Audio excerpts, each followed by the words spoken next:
নমস্কার বন্ধুরা, আশা কিচেন অফিসিয়ালে তোমাদের সবাইকে স্বাগত। আজকে আমি একটা লাউ ডোকা দিয়ে একটা নিরামিষ সবজি রান্না করব, শুদ্ধ নিরামিষ। তো সেই ভাবলাম তোমাদের সঙ্গে একটু শেয়ার করি। তো সেই রান্নাটা করব, তো চলো রান্নার ভিডিওটা শুরু করি। এখানে বেগুন, আলু, ঝিঙ্গা আর একটু শসা কেটে ধুয়ে পরিষ্কার করে রেখেছি। আর এখানে লাউ শাকটা আমি বেছে কেটে ধুয়ে পরিষ্কার করে রেখেছি, কারণ কেটে সব কাটা ধোয়া দেখাতে গেলে অনেকটা সময় লেগে যায় আর ভিডিওটা অনেক বড় হয়ে যায়। আর এখানে আমি মুগ ডালটা ভিজিয়ে রেখেছি, এখন শিলনোড়ায় বেটে নিচ্ছি। কড়াইটা আগেই বসিয়ে দিয়েছি, গরম হয়ে গেছে, তেল দিয়ে দিচ্ছি। শুকনো লঙ্কা একটা আর একটু কালো জিরা ফোড়ন দিলাম।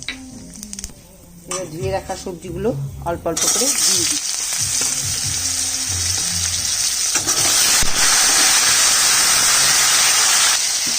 সামান্য হলুদ গুঁড়ো দিলাম, একটু লাল করে আরেকটু ভাজবো। এখন শাকটা দিয়ে দিলাম। সবজিটা একটু ভাজা হয়ে গেছে, এবার শাকটা দিয়ে দিলাম।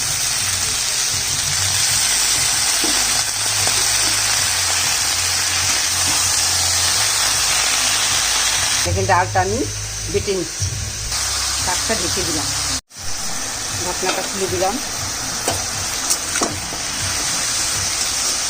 এবার নিয়ে দিচ্ছি।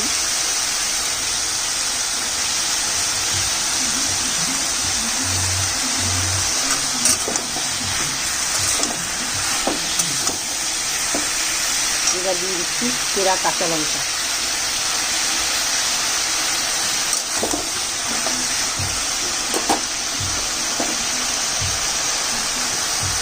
জল দিব, আমি গরম জল দিলাম, যেহেতু লাল শাক এটা টক হয়ে যায় বেশি রান্না হলে, তাতেই নামাতে এই গরম জল দিলাম।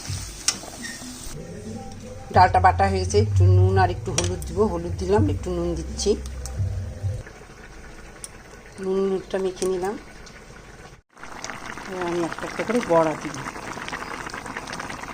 এইভাবে আমি মাঝে মধ্যে করে খাই, ভাবলাম তোমাদের সঙ্গে একটু শেয়ার করি।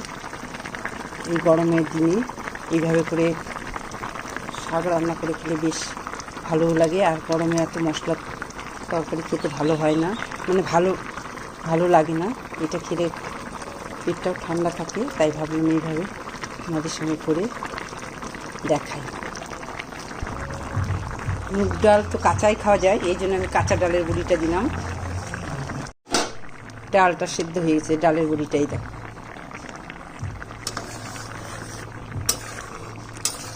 লাউ ডোকা রান্না রেডি। এবার আমি একটু আদা কুচি দিয়ে দিচ্ছি, যাদের পছন্দ না তারা দেবেন, আদা কুচিটা দিলে একটু ভালো হবে। কোনো মশলা নেই এর মধ্যে। আমার রান্নাটা এখনকার মতো আজকের মতো এখানে শেষ। আবার একটা নতুন রান্না নিয়ে আসবো। টাটা। আজকের মতো রান্না এখানেই শেষ। তোমাদের যদি আমার রান্না বান্না ভালো লাগে তো অবশ্যই একটা লাইক, শেয়ার, কমেন্ট করো। আর এইভাবে রান্না করে খেয়ে দেখো, খুবই ভালো হয় খেতে। এই গরমে এই পাতলা সবজিটা খেতে বেশ ভালোই লাগে।